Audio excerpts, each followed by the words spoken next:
Later. It's being recorded. Okay, so so the agenda for today is we'll quickly just have introductions, then we'll just quickly approve the minutes of the previous meetings.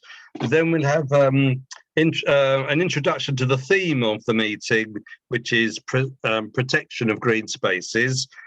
Brief introductions, maximum 10 minutes from each speaker from Fields in Trust, and we have Angela here. Wave, Angela. Yeah, and also Alice from Campaign to Protect Rural England, the London branch, our own Alice, who comes to our meetings regularly. Parks meeting. Pardon? Did someone say something? She's coming a bit later. She's not here at the moment. So, and then if Kate is here from Open Spaces Society, Kate, maybe if you say something briefly, so maximum 5 minutes after those two speakers, because we want to have the maximum possible open discussion. Is that all right, Kate? I didn't know you were coming, but it's great that you're here. So, and then we're going to give an opportunity for people to raise any fundamental challenge they want to raise with the whole meeting, whether it's from their group or their borough forum, very brief. And then we'll have brief updates from our own activities and working groups, brief London and national updates, and then any other business. Everybody happy with that? Okay, so you can unmute yourselves and just do very, very quick introductions. Laura. Hi, I'm Laura Collins. I work for LFGN and Go Parks London. I'm also chair of the Friends of Freaks Marsh and co-chair of the Merton Friends Forum. So I'm Dave from the Haringey Friends of Parks Forum and also Friends of Lordship Rec, and I'm the chair of this network. Peter and then Adrian. I'm from Chislehurst Commons and St Paul's Cray Commons, which is in the London Borough of Bromley. Yeah, Adrian Stannard from Friends of Lloyd Park in Waltham Forest. And Sean and then Simon from Stanmore. I'm Sean Wilkinson from the Friends of White Webs in Enfield.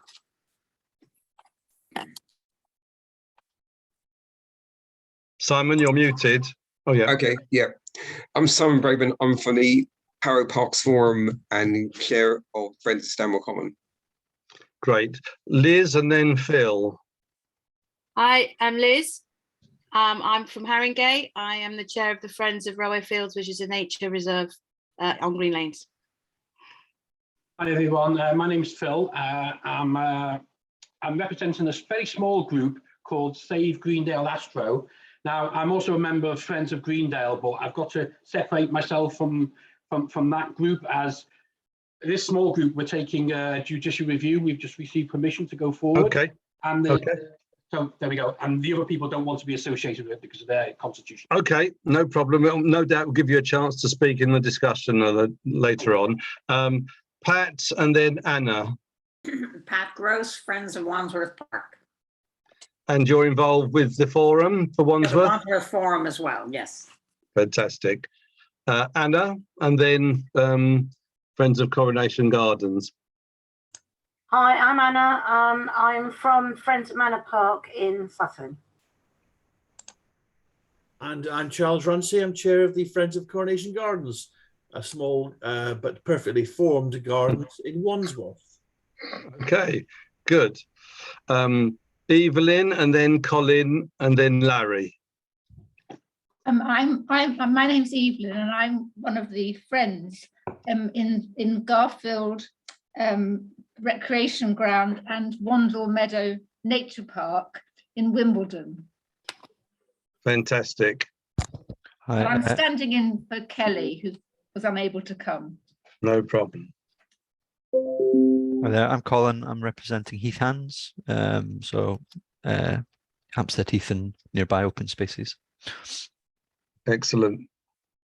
Hi, I'm Larry Herbert. I'm the chair of the Bromley Forum, and I'm also chair of the Friends of Keston Common, which is in the borough of Bromley, obviously. Okay, I'll skate over you, Angela, because you're going to come to you in a minute. Ed, Parks for London. Hi everyone, I'm Ed Stannard. I'm the Development Officer at Parks for London. For those who don't know, we're a pan-London umbrella body that works with landowners and land managers to protect and improve London's green infrastructure. Excellent. Alona, and then Roger, and then John. I'm Alona, chair of Friends of Mayor Park, London Borough of Lewisham. And the Lewisham Forum. And the Lewisham Forum. And also I coordinate the biodiversity group of the London Friends Network. Excellent. Roger, and then John. Yeah, Roger Chapman, chair of Friends of Cherry Wood, East Finchley and Barnet, also chair of the Barnet Green Spaces Forum. I'm John Poole, one of the initiators for the Brookway Community Biodiversity Project, now a CIC, a member of the Brent Parks Forum, and a member of the Friends of Woodcock Park. Okay, Tricia, and then Kate. Yes, from sort of the southern end of Epping Forest, so Wanstead Park, London Borough of Redbridge, and of course the whole of the forest really. Hi, I'm Kate from the Open Spaces Society. So we cover the whole of England and Wales, and particularly concerned with open spaces, commons, greens, etc. And Chris, I think you're the last one. Chris from Horn Park, yeah. Yeah. Chris, you're muted. Hello. Sorry, can you hear me now? Yes. Sorry. Yes, I'm Chris Thornton from representing Horn Park in Lee, London, southeast London. Great stuff. Okay, so we're going to move. Oh, the minutes of last meetings, which the last showcase meeting minutes were sent out with our minutes. That was the May meeting. The minutes before that were the coordination meeting in March. Is everybody happy who's seen those and who was present that they're accurate? Or has anybody got any corrections to make? Put it that way. Otherwise, we'll assume they're accurate. No. Okay, we'll assume they're accurate. Thank you. You can all mute yourselves now because we're going to have our speakers. And so the next issue is, next item is protecting our green spaces. Very important. And Angela from Fields and Trust is going to kick us off and maybe introduce yourself as well and say why it's important. I mean, obviously we all know it's important, but. Thanks, Dave. Yes, I've got a few slides, so I'll just share my screen. Oops. Oh, actually, if you can give me permission, Dave. But Laura's going to give you permission, but Okay. Angela, try to keep it really as brief as you can because we want to have maximum discussion after you've spoken, and Alice from CPRE and Kate from the Open Spaces Society. So yep, no problem. Can you share now, Angela? Yes, thanks, Laura. Okay, great.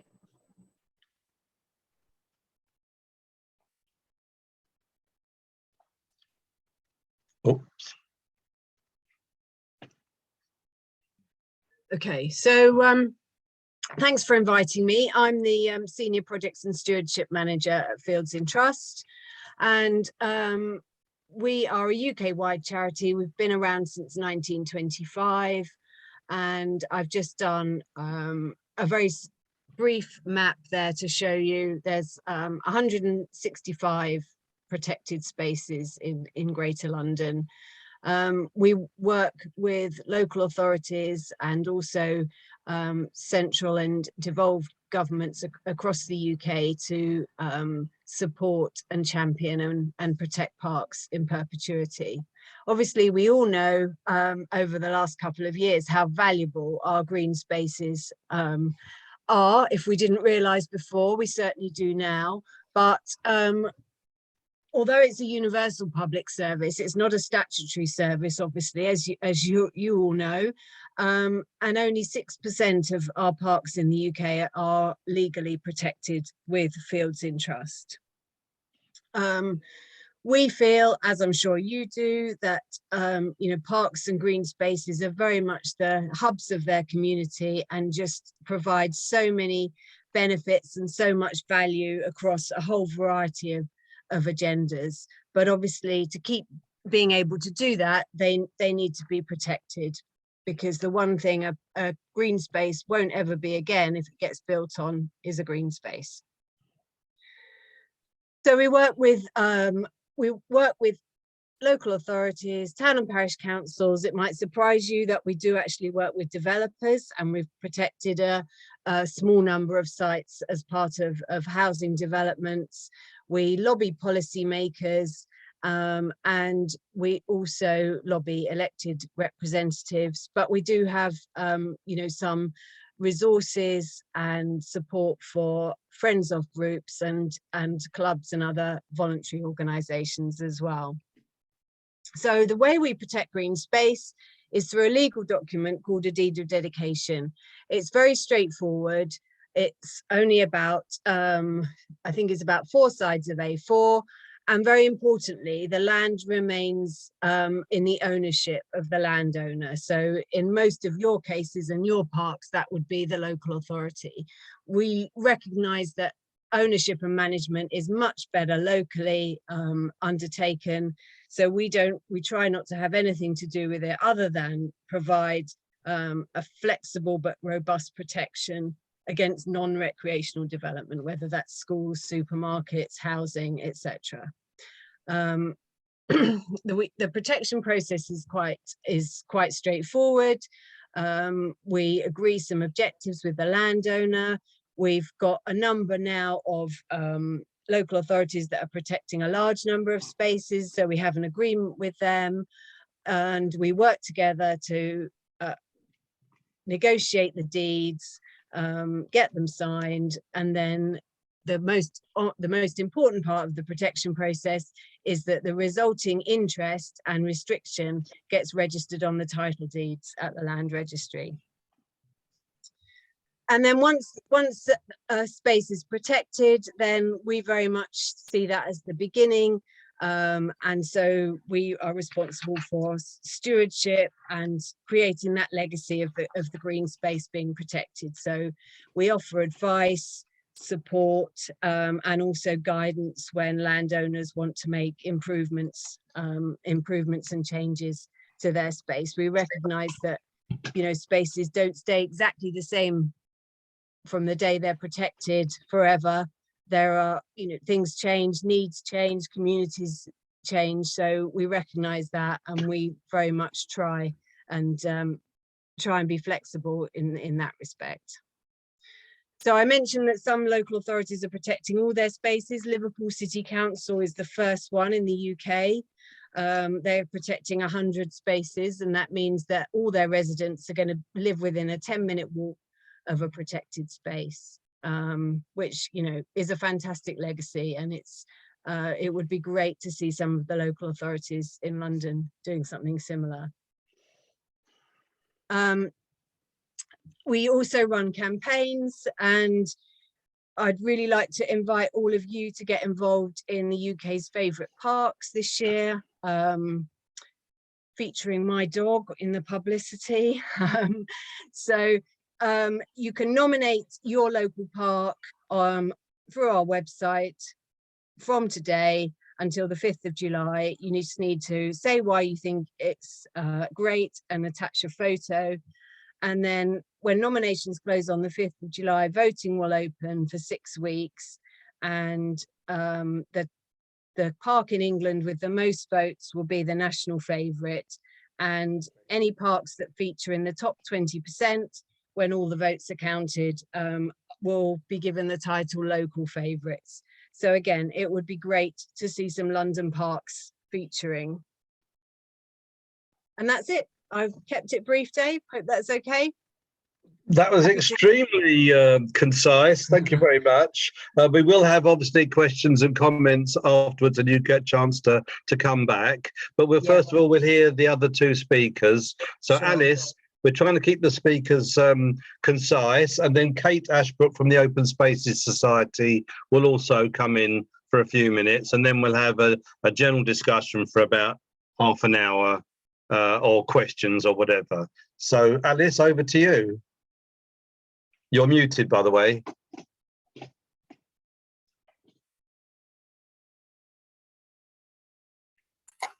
Okay, great. So can you hear me okay? Yes. Okay, so I'm going to try and do it quickly, but I just wanted to say that is a stupendous achievement in Liverpool there, Angela. I mean, just amazing, and something that I think, you know, what will become very clear very quickly that we need to do in London too.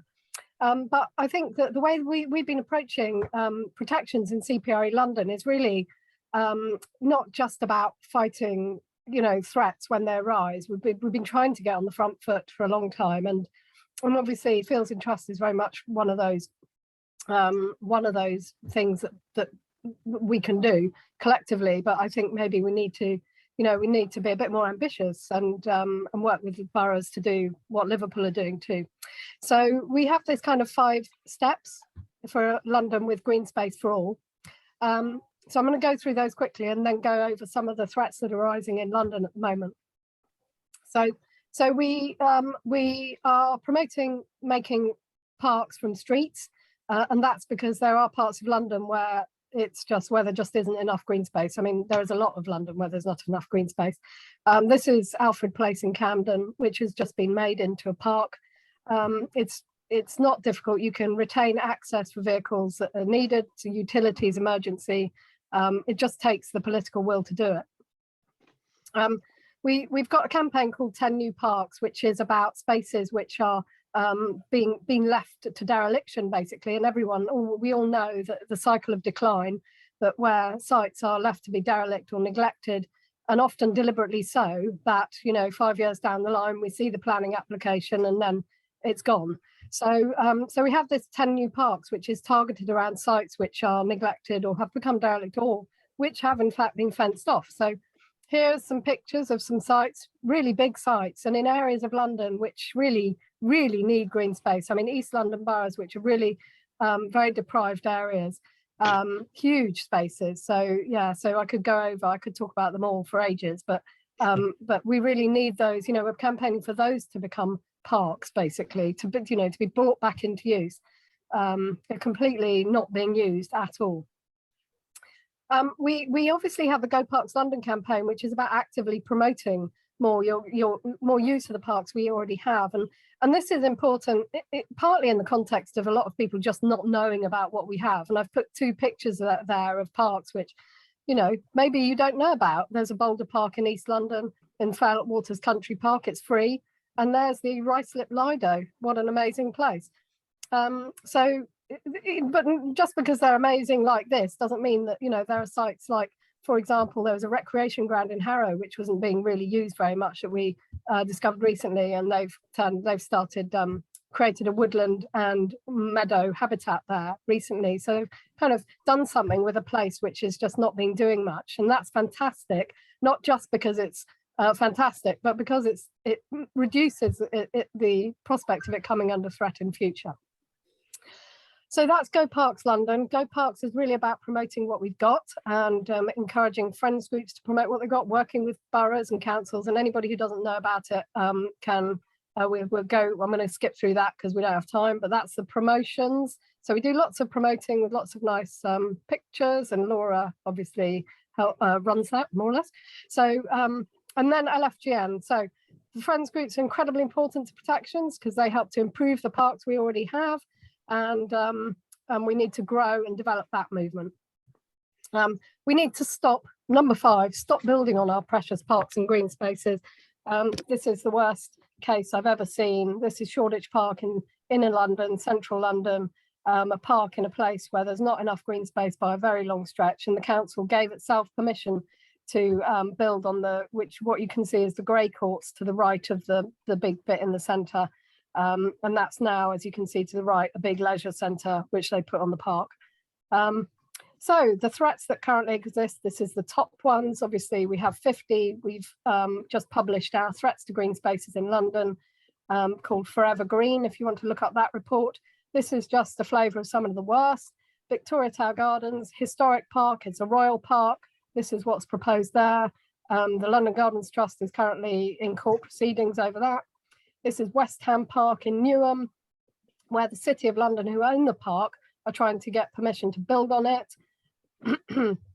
This is Greendale Park in Southwark, very much a local park where permission has been given for a professional football club, Dulwich Hamlet Football Club, to build their stadium on the park, and it is going to be built on the bit of the park which was a turn up and play football pitch, Astro football pitch. There you can see lots of kids playing on it.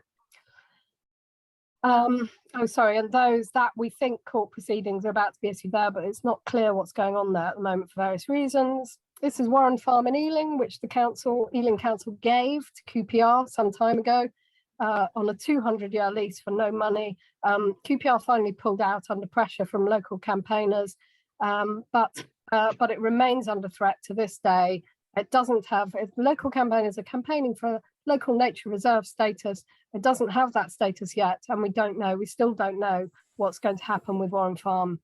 This is Whiteweb Parks in Enfield, where Tottenham Hotspur Football Club have been announced as the preferred bidder to take over the old golf course, and that is despite the tender process saying that it should improve public access.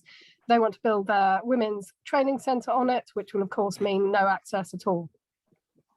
This is Tooting Common in Wandsworth, where a part of it is just about to be fenced off to become a pay and play pitches, so £75 per hour, very different to what's there at the moment, which is free turn up and play pitch. So I've just been in the hearing for that, the planning hearing for that, not today, last week or so. And this is Oakfield Sports Ground in Redbridge, which West Ham United are doing a deal with Redbridge Council to take over the sports ground, which is currently housing a grassroots football club, somewhat staggeringly, who've been there. The club's been there for many, many years and serves the whole of the local community. So very important distinction with all of these between professional sport and recreational sport. A lot of these are not publicly owned spaces, they're privately owned spaces.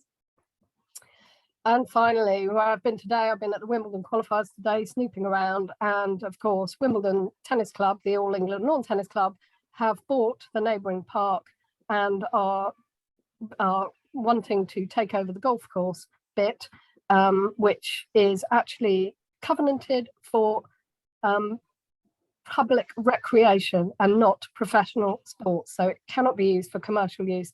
But they have put in planning permission for what can only be described as an industrial tennis centre. There will be little or no public access. They're creating a small park, but there won't be public recreation, and that is to host the qualifiers, which is a 4-day event. There you go. Don't know how long that took, but that's it.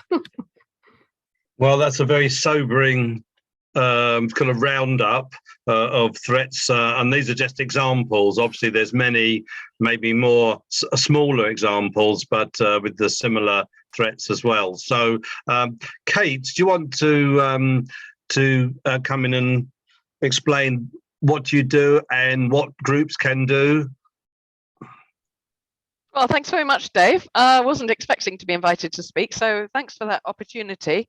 Our organisation has been going since 1865. We're Britain's oldest national conservation body, and we founded Fields and Trust as the National Playing Fields Society, and my predecessor Lawrence Chubb was a secretary for a long time. So it's very nice to see Angela here, and very nice to see Alice. Just very briefly, we will help local groups with problems with open spaces, most certainly, as best we can. But as I think has been demonstrated, that we are up against many big threats nowadays, and the law isn't really on our side. I mean, it's great that what Fields and Trust are doing, but that's not every open space. And I suppose the big threats in London for us at the moment, there's the commercialisation of common land, which Alice touched on, Clapham Common, with all their events that they're holding there, and some of them not lawful, because if somebody wants to do something on a common, not only do they have to get the necessary planning permission. They also have to get consent under the 1967 Act. Can't remember its full title now. It's a very long title, but anyway, they have to get consent from ministers, and they have to go through a whole process. And Lambeth Council has not been doing that properly, and there have been events proposed, and they're kind of going ahead with them. So that is a bit chaotic, but we are backing the local groups, Friends of Clapham Common, for instance, and may even have to get legal, go to law on that, because it is quite dire, really. So we've got that whole commercial thing, which is, I think, becoming increasing with local authorities being strapped for cash. They've got to make money, and this is a great way to make money, but it's not great for the rest of us who are excluded from the land at that time. So that's one of our threats. When it comes to development, we do say to people, can you get in ahead of the developers and think how you can protect your space before it's threatened? One of the things we propose very strongly is that you try to register it as a town green, which in the case of the informal open spaces, you might be able to do, but you have to demonstrate 20 years use by local people for informal recreation without being stopped, without asking permission, gather your evidence, put it into the borough, and get them to, deal with it and process it. It's not a quick process, so you do have to be getting ahead, and it's good looking around your area now and thinking, are they, however small, it doesn't matter if they're very small, if local people have used them traditionally, then they might be eligible. And once registered, that land is protected from development, and local people have rights there. So a very strong protection. But the minute any planning is proposed there, it's too late. The government introduced the Growth and Infrastructure Act in 2013, which killed off any opportunity to register land as a green once it's threatened. The other thing we say is that greens can be registered voluntarily by landowners, and so you might have a friendly landowner, but more often not, you might be able to get that as a quid pro quo for development. If you could get the developer to register the land. I mean, so often we see these developments where they say lovely village green as part of the development, and you know damn well it's not a village green at all. It's not a registered village green, and it doesn't have protection. If they actually kept to their word and registered it voluntarily, as they can do, then the land is protected and we have rights to recreation there. So we strongly recommend that as well. Alice didn't actually mention local green space. I know CPRE has done a lot of work on that, and so have we. Between us, we were responsible for that designation coming into the National Planning Policy Framework. And in a way, it was mitigation for the Growth and Infrastructure Act, which stopped people being able to register greens that were threatened with development. And local green space is a very poor substitute, but it is something. And so, when planning opportunities arise, when the neighbourhood plan's being done, the local plan's being done, that is the opportunity to get land designated as local green space. So those are just a few thoughts, but we'd very much welcome it if local groups would join us, and we're very happy then to offer help and advice and to give you some campaign support as well. So thanks very much, Dave, and good luck to everyone with all your endeavours. Yes, okay, well that's good kind of a rounded view of some of the threats and some of the tactics that we can use in terms of getting in early, getting our places protected with covenants, which can be done at a borough-wide level, and obviously campaigning and taking legal action or fighting cases in planning in the planning system and so on. And of course, then as I've spoken many times with Alice about this, the number one thing to do is to make sure you've got a strong friends group for every green space, because without local people taking moral ownership of it, then local authorities and developers feel they might have a clean slate to just do whatever they want. So I just want to say a few things, but if people can think of questions and maybe who to one of those three speakers initially, let's have a few questions. And I'll just say a few things first from my own experience. In Haringey, I'm quite disappointed with Haringey in one way, because we lobbied hard and we successfully for the council to do a deal with Fields in Trust for all of our green spaces. We would have been the first local authority in the entire country with them all protected, but it got kind of ground down with the in the legal department of the council. So it's happening in tranches, 10 this year, maybe 10 next year. But Haringey did actually agree, and they're sticking by it. They are going to protect all their designated green spaces. I have to say that there's lots of green spaces in Haringey that aren't designated, and they're under threat. But the ones that are designated as parks or recreation grounds or woodlands are all due to have the Fields in Trust covenant for legal protection for all time. Can I just say also that nationally, well, London-wide and nationally, we're promoting the Fields in Trust covenants. In terms of resources that are available, Fields in Trust does have a whole section on its website about how you obviously get those covenants, but also how you can campaign to protect your green space. And we have our own national website, Parks Community UK, and there is a guidance document on there, you know, from beginning to end of how you can campaign to protect your green space. So do check that out. Okay.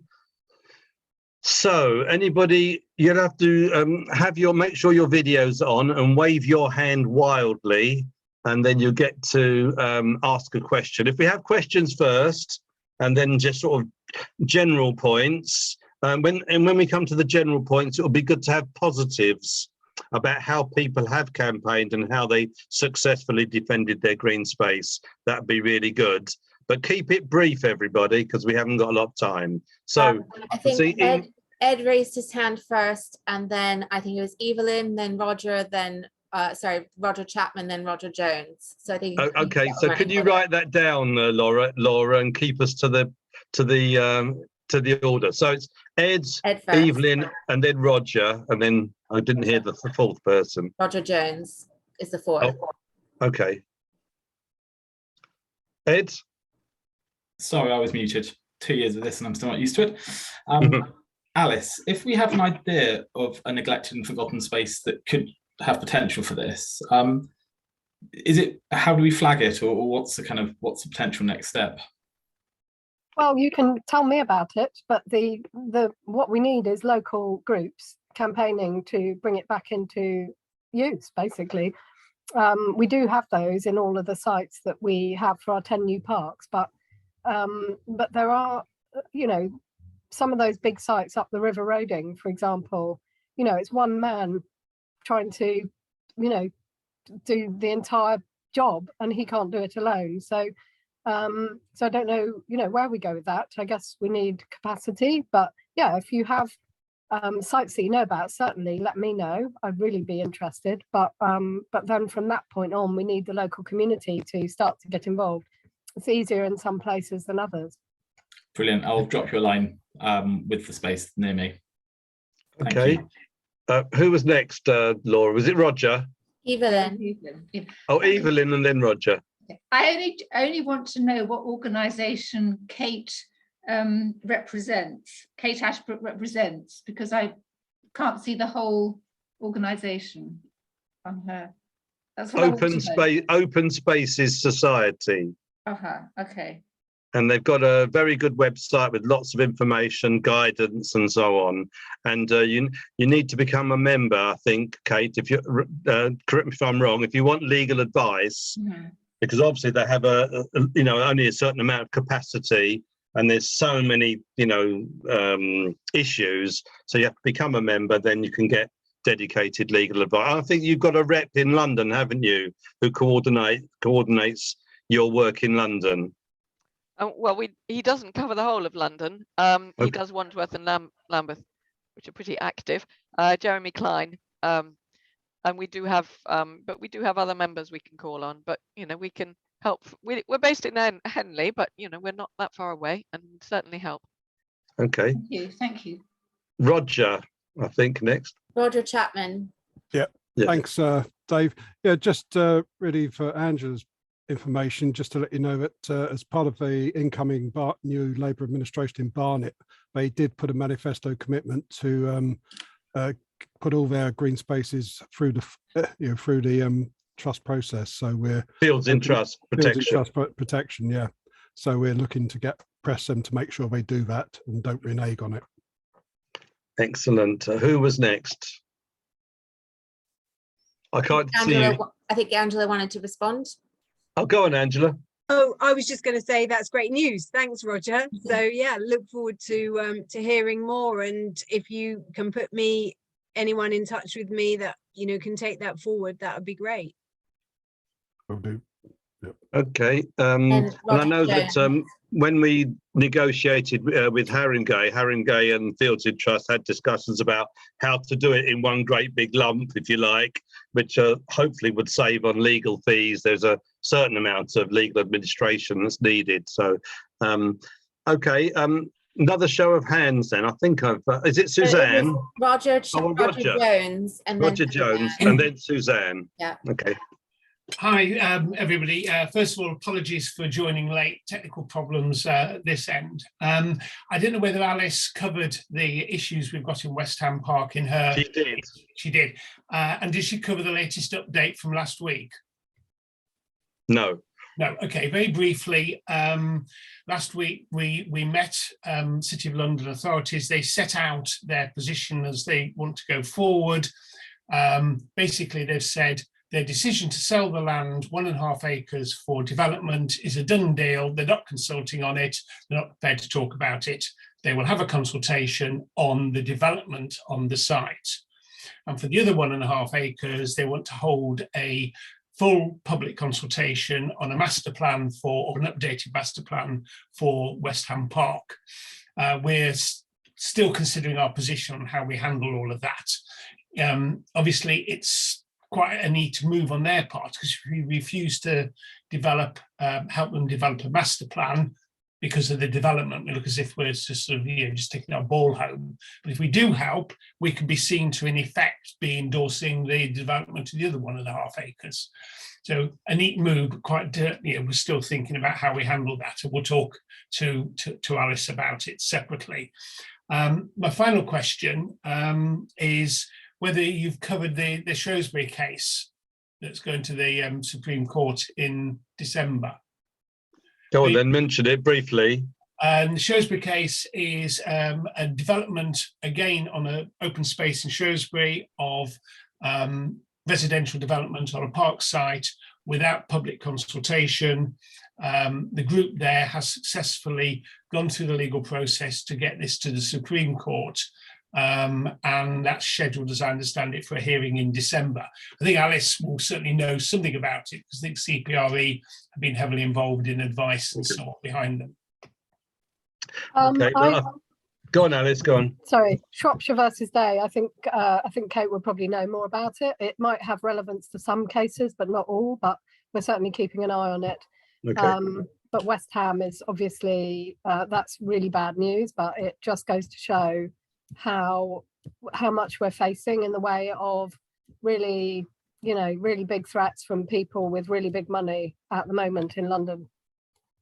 Yes, and I don't think we should go into the details of the law. We'd definitely be here all day. But I think the most important thing about West Ham Park is the excellent campaign that you've mounted to get massive public support, for the park. And I think we always focus on the problems, but actually we should big up the work that we're doing ourselves to try and protect our green spaces. So Suzanne, and then Angela, you can come back on something. Suzanne first, though. Hi, I'm slightly late because I've just been on a Zoom call to Seattle, where a blue-green waterways restoration project happened in a similar area to a waterways problem that has gone into the newspapers in our borough, Brent, which is part of the River Brent, feeds into River Brent. So we have been looking at a kind of country-wide river restoration project, working with what professors we need to work with. So this is what we're in the midst of. So we're looking at water restoration, creating a blueprint that is very workable throughout London and the UK, certainly throughout places like Bedford, anywhere where they say it's just too expensive to restore riverways. We've learned an awful lot, which I won't go on about, but Simon Braidman, we've launched the Northwest London Rivers Authority Alliance, which Simon, John, who's on our call, is part of, and we're looking at linking with Barnet, we're linked with Ealing, Hounslow, Harrow, we're already linked with.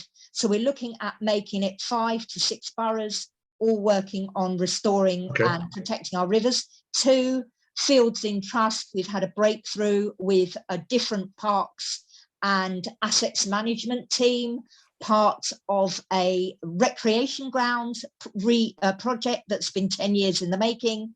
We're looking to save it from flats, put in a sports pavilion and have resident sports group that have been there for 20 years and are still there. The council are looking at protecting them. They're also looking at fit for the first time. So I'm going to be letting Kate Ashbrook know how we do with the fit status. And we will Susan. Our membership. Thank you. That's great. Don't forget Haringey Rivers Forum that you were in touch with as well. Yes, I won't forget. No, we will be. Okay. All right. Angela. Yeah, just briefly, Dave, just a bit of an update on the Shrewsbury case. The council's actually issued an unreserved apology about selling the land, and they're going to undertake to put it back in public ownership. So that's, you know, that's been a long, hard-fought campaign that appears to have been successful. So fantastic news. Well, hopefully that will get a lot of publicity because we need to publicise the successes. Yeah, great stuff. I can send you the link if you like to the piece in the paper. Okay, that's great. And Laura can put it in our bulletin next week if it's relevant. So yeah, anybody else want to sort of raise an example of a successful campaign by their group or by others? Wave your hands wildly. Dave, I was just going to say, I think Angela needs to leave in a minute. So if anyone had any burning questions for Angela, now's the time. Okay, any more questions about Fields in Trust covenants? Obviously, there's a lot of information, Angela, isn't there, on your website? It's all set out in very clear and detail there. Angela, do you want to say just a final word? Yeah, that's been great to to meet everybody, and thanks for inviting me. And if anybody does want to get in touch, I'd be very happy. I'm sure you'll put my details on the minutes, and yeah, Dave, I'll keep plugging away with Haringey and try and get some action out of them. Yes, good. And I think certainly the borough-wide comprehensive covenants is the way to go. If your borough says that they are convinced that they are committed to public green space, as a lot of them say during election time, this is a chance for them to show it and to nail their colours to the mast for all time, that they were the council that protected all their designated public green space. All right, thank you, Angela. And we'll be in touch again. Okay. Anybody else want to raise any issue about protecting green spaces before we move on to the rest of the meeting? Maybe good examples of local campaigns and how you did it or whatever. Alice put her hands up. Sorry, was it Alice? Alice. Yeah. Hi, yeah, I mean, I just wanted to say that, we're doing a lot of work on trying to gear up to a very big project where we work borough by borough and really at a forensic level look at which spaces need more protection. I don't really have time to go into it if, Dave, you don't want to spend any more time on this, but we're really interested in hearing from anyone in a borough where they're interested in looking either at like maybe at ward level. So at ward level, at what is there, and looking really clearly at what protections they currently have, with a view to putting them forward either for local green space protection or I suppose it might be town green, I'm not sure, or fields in trust protection, or something like that. So if anybody's interested, we're kind of wanting to pilot it a bit over the summer so that we look at a small area of sites and start to look at how they are classified, perhaps in planning protections, but also what current protections they have, and that would be in part to come up with a kind of list of sites that we feel need to be put forward, and then so you don't need a big friends group. You could just do it at a big friends forum in the borough. You could just do it yourself, have a look at it and get involved in that project. So yeah, please do get in touch, and then hopefully from around September time we'll be able to start creating a bigger project with that, and certainly we'll be in touch with Fields in Trust, and Kate, maybe you'd like to get involved, and anybody, kind of create a consortium around that for London. That sounds very positive. And I would say that, you know, it's important to have an active friends group for every site in London. And obviously, you know, our movement is still growing, but it needs to grow, you know, more and faster to cover spaces that don't have friends groups. But also it's important to have an active and strong borough-wide forum, you know, that will stand up for the green spaces in that borough. I mean, in Haringey, obviously we've got a strong forum, but we found that although the council is committed to protecting all its designated green space, as I said before, the green spaces that aren't designated, that are on housing estates or close to housing estates, are being eyed up for more housing development. And these are important spaces that people, you know, use very close to their homes. So you know, it's a complex picture.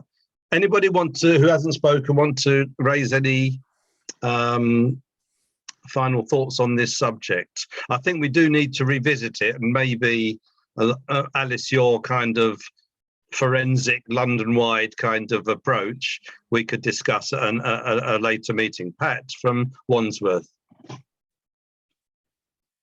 I just had a thought, Alice, that Wandsworth Borough has shifted to Labour in this last election, and it's the first time in 43 years. And I think there's an opportunity here to get lots of support to really figure out where you can go somewhere in terms of protecting green spaces across Wandsworth. This is a good place to hit first. Okay. I would suggest. Okay. Laura, have we launched in Wandsworth Go Parks? No. Okay, yeah, let's talk about that. Okay. Anybody else? I can't see everybody's faces, so just wave your hands, or if I can't see your face, you'll have to put your video on. Otherwise, I think we can move on. Thank you very much for all those contributions. There's now an opportunity for anyone to raise another. Oh, Peter. You're muted, Peter. Alice, you've still got your hand up, by the way.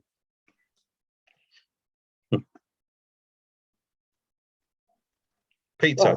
I'll speak slowly. All I wanted to say is that there was some very good material that's presented for this meeting, especially the presentations, and can they be put on the website, because it's all about how you take it forward. I feel a little bit guilty because from where I am, we're reasonably well protected. In fact, we've got 3 levels of protection on the commons, including Fields in Trust on portions of it. So I don't, but it is our ability to support others. And I see Larry's here, but some years ago, it was a friends group that actually saved another piece of open space away from their area, simply by realizing that the borough planned to put a school there. And I remember the forum going in and talking with one friends group to create a new friends group in where it was needed. And I think that it's that sort of creativity. The initial group didn't particularly want to take on another area, but they did generate a new friends group, and it was successful. The school wasn't built there. Yes, that shows. Meanwhile, the council built masses of flats in the roads nearby, and that green space became even more important as somewhere for all those people to go. Yes, that underlines the importance of supporting each other as friends groups in each borough by having strong local forums, but also this network. Okay, so there's a chance here, if anyone wants to raise an issue or a challenge they faced as a friends group or as a forum in recent months, which they would like to air at this meeting. I mean, briefly air it and see if people can come up with answers or examples where that challenge was successfully overcome or whatever. So it's an opportunity if anyone wants to raise something. It might be about their organisational challenge, it might be about partnership with the council, or it might be, and obviously we don't want to talk about protection of green space, we've kind of dealt with that, but other issues, fundraising, whatever, biodiversity, but something real that you'd like to raise and get sort of feedback from other people. Again, just wave your hands around wildly, and I can't see some of you because you've got your videos off. Evelyn, you get first dibs, Well, and then Anna. It's not on your list of things you've just given, but I just wondered if the combined experience has any advice on deterrence to fly tipping and rubbish issues, which has become a big problem in our parks. Well, that's a bit of a bombshell there. But I'm sure we could talk all day about litter, fly tipping, and rubbish. But does anybody? What I'm asking for is, can you think of lateral thinking ways that kind of, because if you go through the normal channels, that people still find, are there ways of shaming people? Shaming or discouraging? Shaming or discouraging, yes, or yes. Anyone got any kind of answers to this age-old challenge? Suzanne's got her hand up. I think don't know if Suzanne that's for wanted to another speak question next. or because she's able to help out. Yeah. Well, a couple of things. One you may not like. We had PSPOs patrolling in parks, and that's been really useful. Do you want to say what they are? Not public space protection officers who are ex officers of other disciplines who are employed by the council in a budget. They've got body-worn cameras, and they do collect evidence, and they are linked to police as well if needed, and they do serve an on-the-spot fine, and if they see you again, they don't have to speak to you. They will send a fine to you, and if you don't pay anything, both times you end up in court. The second thing we did is we did happen to find an address in fly tipping hotspots by a planter, and indeed people did go with a colleague who's quite diplomatic and managed to get the landlord to come out and actually deal with the whole issue and put the whole lot back in his car, and it was very diplomatically done, but they did tackle it head on. But then you have to be careful and you have to be very diplomatic. The council do this job. They try and find addresses within litter, and a lot of the time there is an Amazon box or something that's been discarded. So that is one way of dealing with it, but certainly the PSPO officers, very effective.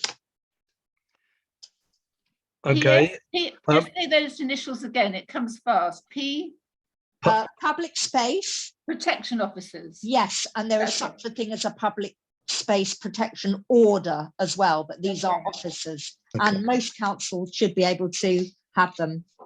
Can I just say that in Haringey, we actually lobbied to scrap our parks police because there's a general enforcement team, and it meant that the park service didn't have to spend any of its budget on on replicating what the general enforcement team does in the roads, if you like, and highways and other spaces. So I just think that is something to think about. The other thing I would say is that if there's a particular rubbish dumping spot or fly tipping spot, improving that spot, creating a flower beds, you know, so that it discourages. If it looks like it's an abandoned spot, then it encourages, you know, dumping or vandalism or whatever. Also, just getting more people into our green spaces makes them safer and better protected. Laura, and then we'll move on to another issue. Yeah, I was also just going to say that in nearby Wandle Park, they trialed removing all the bins. I don't know if you're familiar with that, but I think that they found that there was less rubbish overall by removing all the bins, because I don't think the bins have come back, but you might be able to find some information from Merton Council on that. I don't know if you have bins at Garfield Rec or not, but just it's a nearby park, so I thought it might be useful information. Okay, let's move on to another issue, because I'm conscious we could talk about rubbish as we frequently do. Clever thinking that I'd missed, you know. Yes. Let's have a different issue. Anna, sorry, Anna, go on. Hi, it's a bit of a general question, but I'm wondering whether any of the members here tonight know of a body that can advise organisations on sort of constitutional matters. We're an unincorporated community association, like probably many of you, and there's been various things that have made us think, should we be something else, should we be a charity, and sort of issues. And I'm really struggling. For one thing, I don't know whether our issues are legal or accountancy. And for another thing, although I've worked in this field professionally, I can't really find anybody to help us. So we don't mind paying for advice, but it's you know, our guidance, please, people, if you've been through anything like this yourselves. Can I just say, can I come in there, Dave? Go on, Adrian. We set ourselves up as a CIC, which was a nightmare, and then we changed to a CIO, which is a charitable incorporated organisation, which is much easier. So if you're a CIC at the moment, strangely enough, my job, which I retired from last year, was advising CICs on how to set them up, which is probably why we're not one. Yeah, I wouldn't go for the CIC. I'd go for the CIO, because it's a lot easier in terms of the administration. The problem is the company's house. They're ruthless, and if you get a full stop or a comma in the wrong place, they fine you. So I wouldn't go down the CIC route unless there's some good legal reason. It's the CIO, which is basically a charity, an incorporated charity. I think the CIC as well is such an emphasis on trading. So just to say, I mean, there's a whole range of options. Almost all friends groups are voluntary associations. Doesn't stop you doing, you know, getting grants. It doesn't stop you doing all kinds of things. It means that you're not regulated. If you need to be regulated to get, you know, for various reasons, then you have to be, you know, a cooperative or a CIO or whatever, or a company. But, you know, I think there's a lot of questions. This is a big issue. The question really is, where do you get advice? And a lot of advice assumes that people want to be, you know, charities or regulated bodies, which may not actually be suitable for most voluntary organisations. I mean, I would tend to think not, but yeah, my question actually was not, well, thank you for the advice, but not to advise me on what we should be, but where you know, whether there is a charity or an organisation that gives unbiased advice, you know, just helps you to tease those questions out. Ed just put something in the chat that might be useful for you, Anna. I don't know if you can access the chat, but that might be a good place to start. You should be able to. Your local voluntary community and voluntary service. They should actually be able. Their job is to advise. It's a good idea. Yeah. Their job is to advise local groups, community and voluntary groups. So that's absolutely right. So. but you know, I'll do that actually. Thank you. okay. Can we make a note, Adrian, in the minutes that Parks Community UK, which I'm involved with, the national website for friends groups, we have talked about doing some kind of general guidance about organisational options, but very broad brush, because for many groups it is a completely new subject.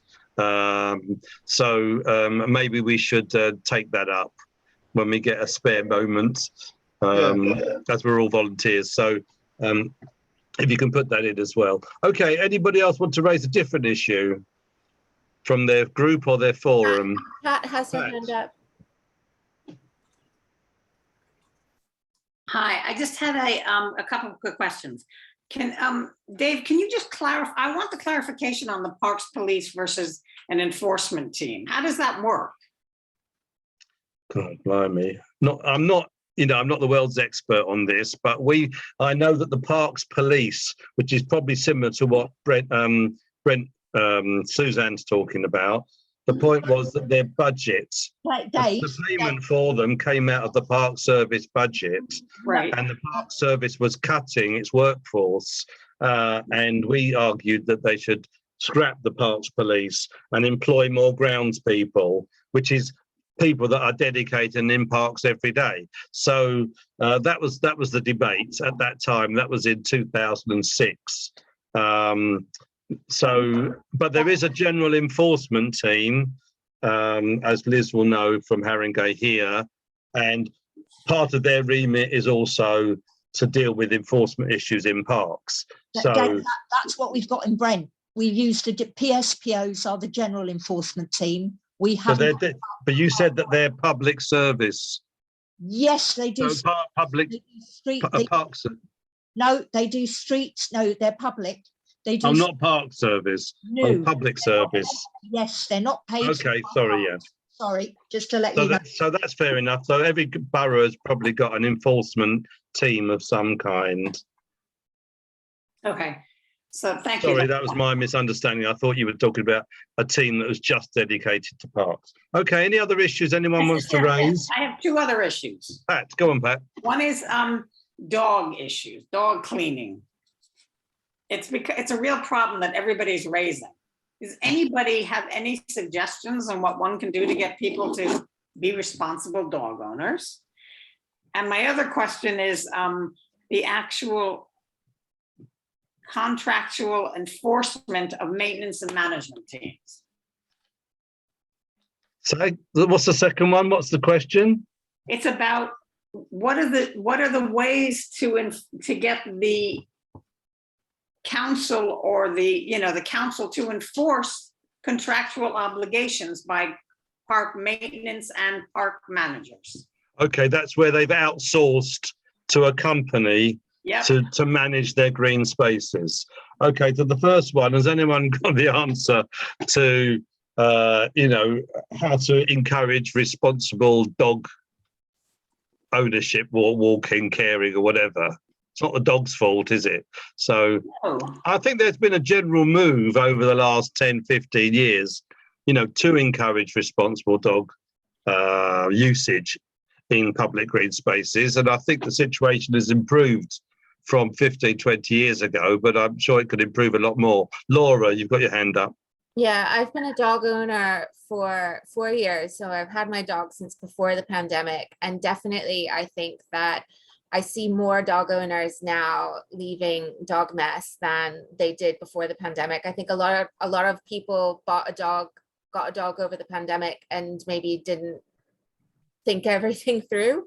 So it might be worth maybe going on social media for your park, and there's probably going to be like a dog walkers group on Facebook or Twitter or something, and maybe engaging with them to try to encourage them to put some messages out about being a responsible dog owner. I think it's a difficult one. Otherwise, you can go around offering poo bags to anyone you see who looks like they're about to walk away, which is something that I have done. No, we've done that kind of thing as well, and people bring it to people's attention. Yeah. think people that walk their dogs regularly do know each other. They don't necessarily all have Facebook pages and whatever, but maybe they could be encouraged to do so, and that might spread the kind of positive message amongst the people that regularly walk their dogs in a particular space. Yeah. Anybody else got any other challenge they'd like support, advice, or whatever? There's the second part of Pat's question. Oh God, Pat, around yes. enforcing contracts. It's So something how that do we we're enforce? up against in Merton? I know that we are challenging the council on whether or not they are penalizing the contractors enough for failure to meet the contracts. But I wouldn't say that we're necessarily a success case so far. So maybe someone else has better experience. But Merton, you do an annual report, don't you? You do a survey of all friends groups with a template asking for feedback. This is the Merton Forum. Yeah. And you compile that into a report, which you submit to the council and say, this is the feedback we're getting, and we want you to enforce X, Y, and Z. Yeah, we use that data, but we also we're also asking the council to provide more of their data available to us. So they have their own data on whether or not the contractors are doing a good enough job. But it's been difficult so far to get the council to provide us with that information. I think that we have a new parks manager and he said that he will provide it to us, but we only met with him a couple of weeks ago. So it's a bit early to say whether or not we're actually going to be successful in getting that information. Is it possible to get the template of your survey? Oh yeah, sure. I can send that to you. Why don't we put it in our bulletin, Laura, as an issue that came up? And Okay. you know how you deal with it in Merton, and send links to your template and your reports, because I'm very impressed with the stuff that you produce every year on this issue. So Okay, well, I mean, all credit goes to Tony Burton there. I'm not, as a co-chair, I can't take credit for his work. So yeah, I can send that out. Thank you very much. Sure. okay. Okay, I'm conscious of time. I think we should move on now. Thank you very much for all those contributions. And we're going to try and whip through the rest of it. It might be a bit fast and furious, and we'll try and finish well before 8 o'clock. Okay, so very brief updates from our own working groups. Alonda, have you got any update from the biodiversity working group? Nothing to report. We haven't met. Okay. As far as I remember. Okay. Didn't you have a brainstorm recently when you had your last meeting about issues that you were thinking of taking up as a group?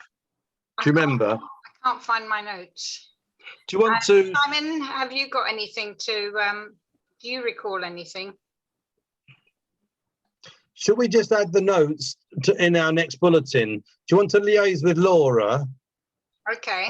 And maybe if anybody wants to join your group, you know, I mean, do maybe feature their group, because I know that you did a brainstorm recently. I don't think we publicised it. Was it recently? It just feels like it was a few months. Couple of months. Yeah. Well, we haven't had a general meeting for 3 months, or a coordination meeting. So. Okay. Do you want to liaise with Laura? All right, we'll do. Okay. The planning. I know that Laura went to Lewisham to launch the Go Parks London, a meeting I couldn't attend. I think it was it the Biodiversity Partnership, Laura? Yes, it was. Yeah. And I couldn't attend that one. And maybe she wants to say something about that at some point. Well, let's just deal with that under Go Parks. This is the report from the working groups. Okay. So Pete, and I'm trying to be really brief here. Roger, any update from the planning policy group? Nothing substantial. The only thing we're doing is working with Alice on this work she talked about earlier on. And that will be looking at all open spaces in an area and looking at different ways in which you could try and protect them, including things like housing, estate space and so on. Okay, that's good. And I did do a response, didn't I, on behalf of the network on the Mayor of London's consultation over rewilding London. Yeah. And how public green space can contribute to that, but at the same time, we have a lot of different contributions that we make to leisure, to travel routes, and so on, sport. So you have to balance, in a public green space, you have to balance this.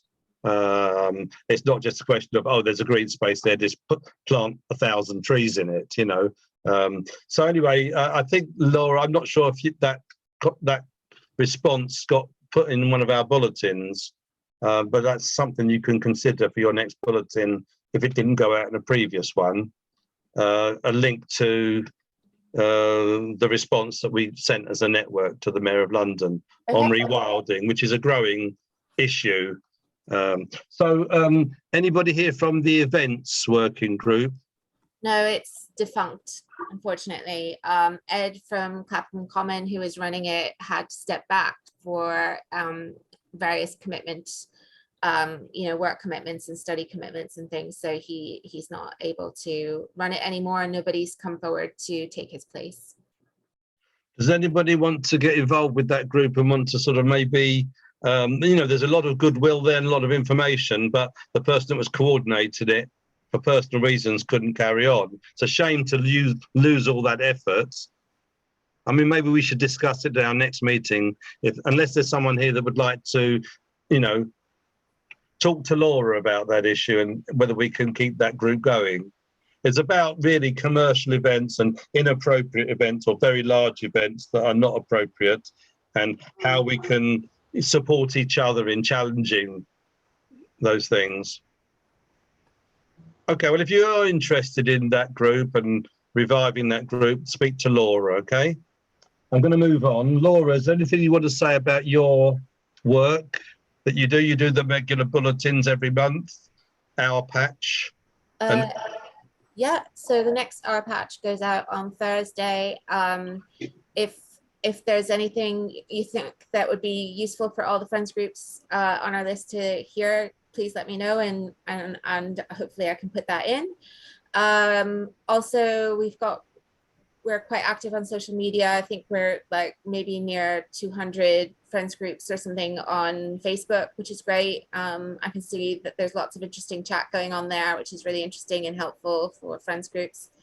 And is that, am I just talking about LFGN right now, or can I talk about Go Parks? Just LFGN. So I think that kind of winds up our internal matters. So I'm going to move on. You just have to bear with me being a bit ruthless, but it's so that we can all,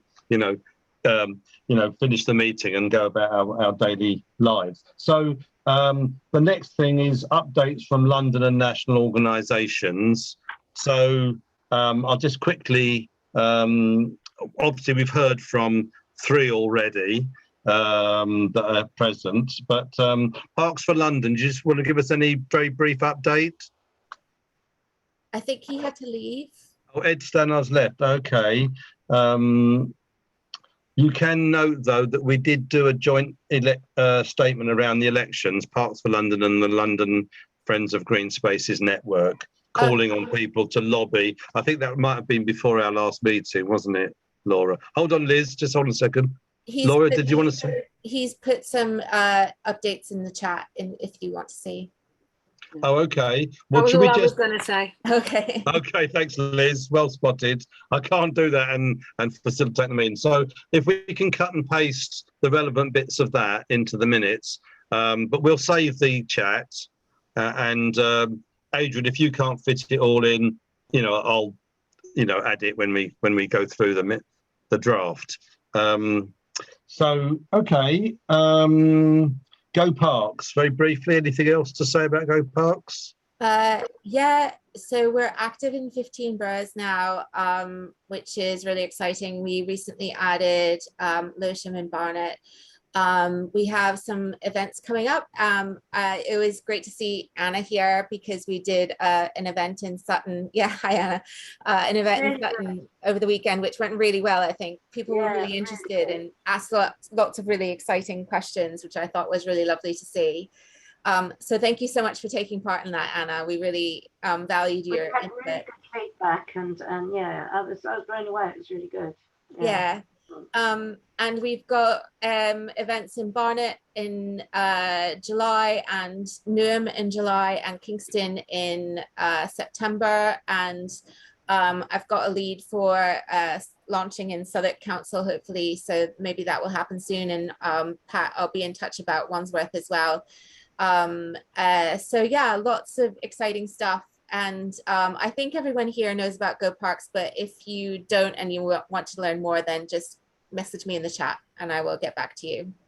And check out the map, the London-wide map, because just check out Go Parks London. And if your group is not yet registered, you get a page just for your group and your activities. Check it out and then make sure you've got your own page. Speak to Laura about it and she'll follow it through. There's a process to follow. And gradually the aim is to get every green space in London, or certainly every friends group in London, acknowledged on the borough, on the London-wide map. So yeah, I recognize from the names of the parks here that I think almost everyone has done a page already. So well done and thank you very much. Really appreciate it. Okay, but we get it in the minutes and then people read the minutes that aren't here. Okay, the next London-wide thing to acknowledge is London LFGN worked with a number of maybe 15 other London-wide organisations around the elections to promote green spaces and other environmental issues. Quite a lot of work was done to encourage people to lobby potential councillors and parties and so on. And the coalition is going to continue. It formed during the mayoral election a year ago, or nearly a year ago, and it was active during the local borough elections, and it's going to continue as a coalition. So I just mentioned that. CPRE we've heard from. London Gardens Trust I don't think are present, are they? Fields and Trust we've heard from. I've got 3 things from the National Federation to report. First of all, very important indeed, is that for those that don't know, there's been a lot of effort nationally to try and pressurise the government to take parks and green spaces seriously over the last 7 or 8 years. 5 years ago, there was a report, an inquiry by the Select Committee, Local Government Select Committee, which we had lobbied for and took part in. I was there as a representative of the National Federation of Parks and Green Spaces. And as a result, they produced a report with, I can't remember how many, 11 recommendations. Not perfect report, but at least it was, the government has to take the select committees seriously, and they have to respond point by point to all the recommendations. Unfortunately, of course, although the government responded positively theoretically, the reality is they've continued to reduce funding to local public services year on year, and non-statutory services in particular, like parks, have been badly hit. And continue to be badly hit. So we've been lobbying for a recall of the Select Committee to look at the recommendations and the response to the recommendations and the general situation, and they've agreed to do so next month. And I've been invited on behalf of the National Federation to address the committee of MPs. There's an MPs committee in Westminster. And others have been putting in written submissions. It's a long, hard slog getting government to, take public services in general seriously, but parks in particular, beyond just platitudes. So we're going to have another bite at that cherry. But it's very important because the government controls the purse strings for public services, and all local authorities are struggling, seriously struggling. And that creates all the problems that we have in terms of maintenance, in terms of protection, and so on. So anyway, that's coming up. Two initiatives that I think are important. You may have seen an email where we're promoting, I don't know if you put this actually, Laura, in the bulletin, maybe you should. We're calling for every borough and every town in the country to identify groups that have been in existence, friends groups, for a long time, so that we can celebrate the longevity. We're calling it Longevity Challenge. So if there's groups in your borough that have been going, you know, more than 20 years, a lot of groups formed in the last 20 years, let me know, just email me back. I mean, Laura, if you could put the email maybe, you know, in our bulletin, and then we can celebrate that. And if we need to refer to those individual groups in the future as shining examples of persistence, then we can do so. And finally, that we've National Federation have collaborating with a researcher to research on how friends groups are trying to improve their diversity. Initially, she was going to be investigating youth and Black and minority ethnic diversity in friends groups, but they felt it was too much. So we're going to concentrate on Black and minority ethnic diversity and how groups are trying to grapple with this issue in their particular sites. So we're focusing on the groups that are filled in the Better Friends audit facility on the Parks community site, and over 350 groups have now filled that in. But if your group have had some successes in improving your diversity in terms of your membership or in your terms of partnership, you know, with people in your community and other user groups of your site to improve ethnic diversity, let me know, because we're looking for some good examples that we can publicize to encourage others. So that's it. We're now onto any other business. Has anyone got any other business before we just go on to stuff about our own meetings?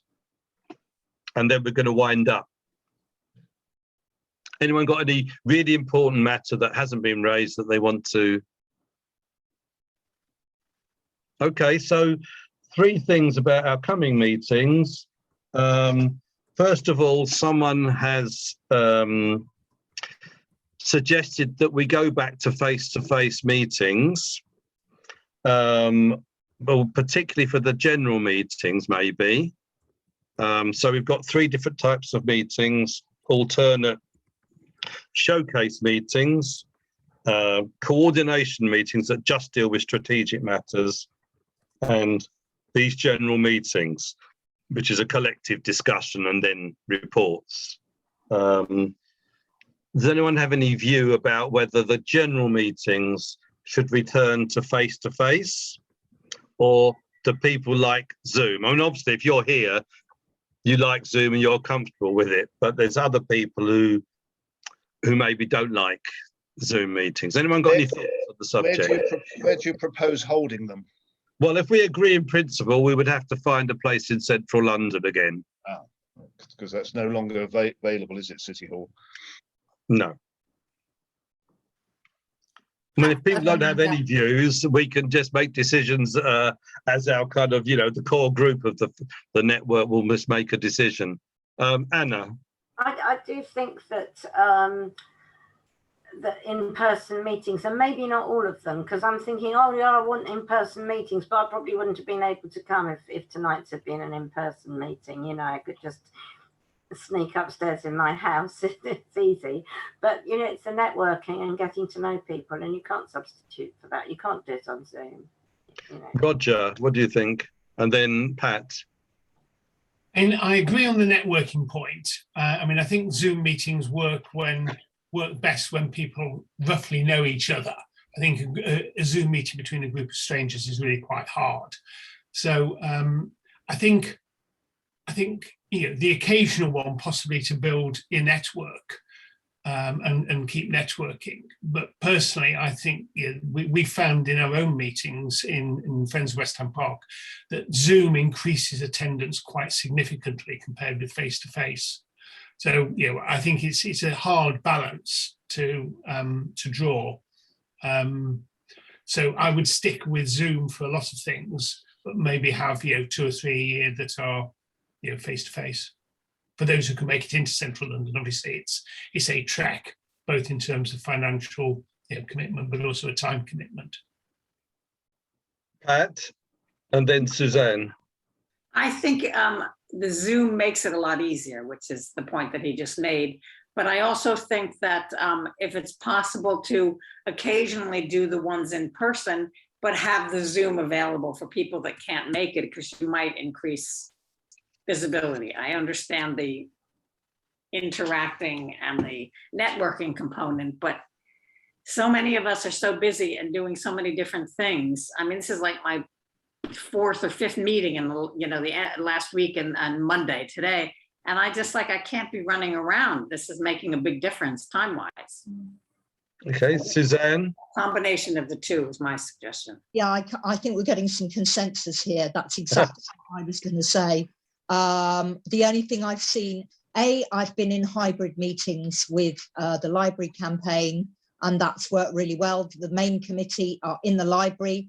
People who can't make it or on their way from work are able to Zoom in with a simple laptop. And I've even been in an AGM via Zoom. And also Friends of the Earth, we do networking by having breakout rooms, and I'm a teacher, and we do online classrooms. So there's a lot more potential in Zoom to actually do some networking with the use of breakout rooms. So it's even, okay.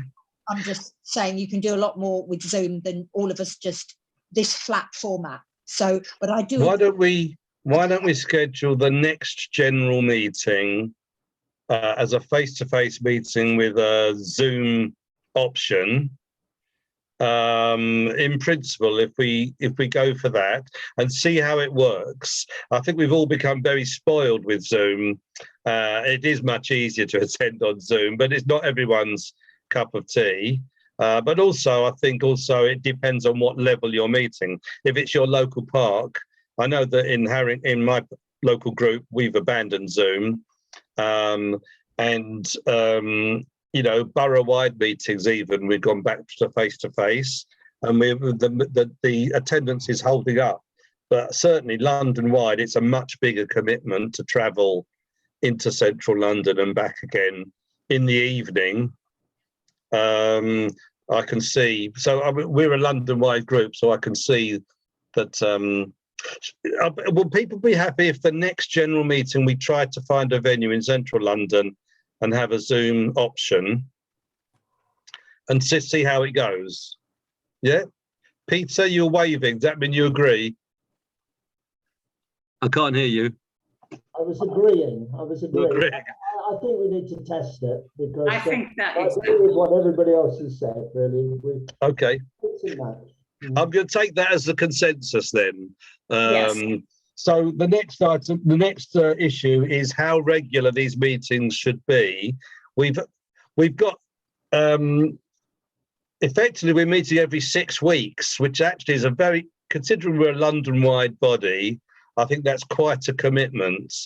And Laura and I were discussing this and maybe thinking every 2 months might be. I think we used to meet every 2 months, but when we started having different types of meetings, general coordination, and then the most recent was to add these showcase meetings, which are a kind of slightly different kind of format.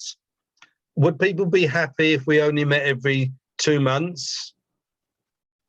Anybody would be grossly offended and, strike me off their Christmas card list if we only met every 2 months? Okay. No. I think that's probably a yes. Let's try it every 2 months, which also means that we can prepare maybe a little bit better as well. So, yes, so the next meeting, I suppose, Laura, we need to think about in 2 months' time, we'll have a coordination meeting. So that'll be our strategic issues, people that want to be involved in helping communication and coordination London-wide, but also particularly important to have reps from each active forum, each borough forum present. I think that's everything. Has anyone got any other business before we close the meeting? Hello. Go on then, Coronation Gardens. I think Anna had her hand up. Anna, I can't see anybody's hands waving. Yeah, it was just really, so far as I know, Sutton doesn't have a forum, and you know, perhaps we should. We are actually now working together, which is great, because we have somebody on the council who's supporting us.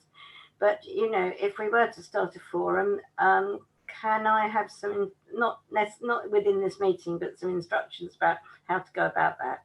Absolutely. Now, me and Laura, either or both of us, are very keen to support the development of new forums.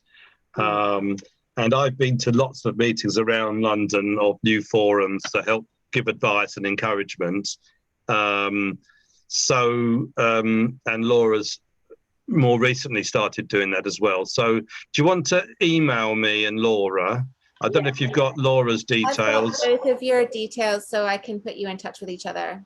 Okay, let's have that conversation. Yeah. I know that there has been talk about a Sutton forum for off and on for some time, but it's never kind of materialised. I So was quite keen on it, and then I got just so engulfed with other things, you know, that maybe the time is now, because I don't have to stop. I would say it's absolutely essential that every borough has a forum, an active forum, because that's really where the ongoing communication and coordination takes place, and the ability to respond to the council and policy issues and budgets, and do you know what I mean? The forum is the missing link if you haven't got a forum. So, all right then. Great. And if anyone else wants to start a forum where there isn't one, do please contact me or Laura, and we'll give you every support to the best of our ability. Right, everybody. Thank you very much. Thank you very much. Sorry I spoke a lot, but great to see you all. Keep up the great work. Thank you. Thank you all.